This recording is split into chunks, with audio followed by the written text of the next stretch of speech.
Ms. Biggert is recognized. Thank you, Mr. Chairman, and welcome, Mr. Secretary. You and I have had a brief conversation earlier on nuclear energy, and I'd like to get to that. But just before I do that, going back to a question that Chairman Gordon asked you, and that was about the technology transfer on an international basis. Section 1001 in the EPACT bill of 05 addressed that issue of having a new technology transfer coordinator and working group appointed to work with to have a basis of working with developing countries to deploy clean and efficient energy technologies, and then listed the barriers and the concerns. I don't know if you've worked with that or have a coordinator in place. No, I don't have a coordinator yet. Okay. I refer you to this bill. It's Public Law 10958 also. But you and I have discussed very briefly nuclear energy and reprocessing, and I was concerned to hear that you've moved beyond the repository of Yucca Mountain, and I'm the decision of the administration, and I really am concerned about that. So where does that leave the Department of Energy in regards to reprocessing and the next generation of nuclear plants? Well, first let me start by saying that I do firmly believe that nuclear energy has to be part of our energy supply in this century, for sure, because it is carbon-free. And so in terms of the waste, what the NRC has said is that if you store the waste in dry cask storage at the current sites, it is safe for decades from leakage into the environment. So that means we have time to develop a much more comprehensive plan.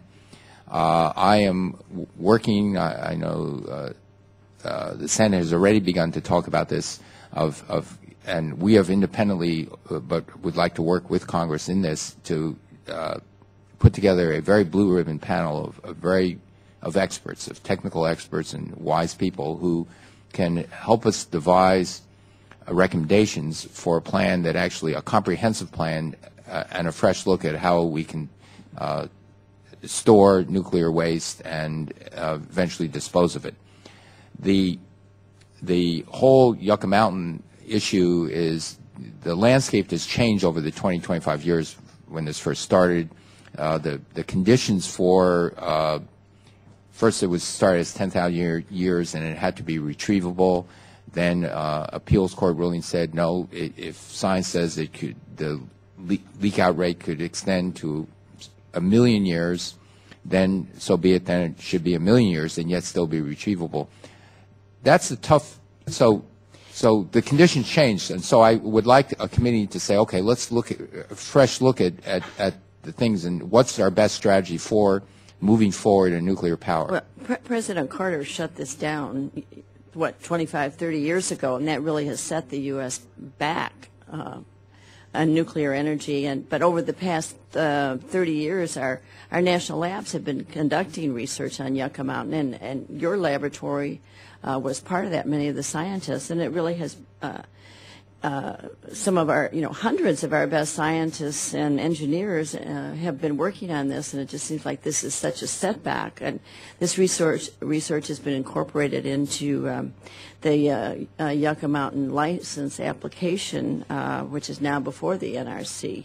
It just seems like we're just going back to page one again and starting over. And I think that if we are ever going to end our dependence on foreign oil, that nuclear has to be, in the long term, the one that will take us over the top and really solve that problem. I don't know if you've received the comprehensive briefings on the deficiencies of Yucca Mountain science and by whom, but I really am concerned about this, and I think that we really have a lot of permits out there for new type of reactors, and if we don't move now, I don't know when this is going to happen. This is a real setback.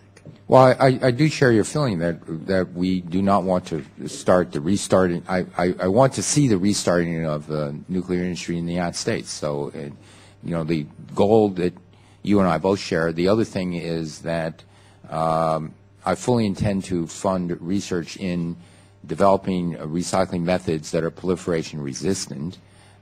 That's But I again, think that's there's already time. happened, and I know Argonne has worked on that, and Idaho, and there's there's been a lot of research on that already, and there are some demonstration projects, and we're really ready to go 2 years ago. Well, okay, so my understanding of that, certainly Argonne and people in Idaho have been looking at modifying the original Purex process, which is the process that France uses, Eurex. And now it's a Eurex process. But those people who have developed those, like Phil Fink, feel that it's not ready for piloting. That there are still issues. Who are those people?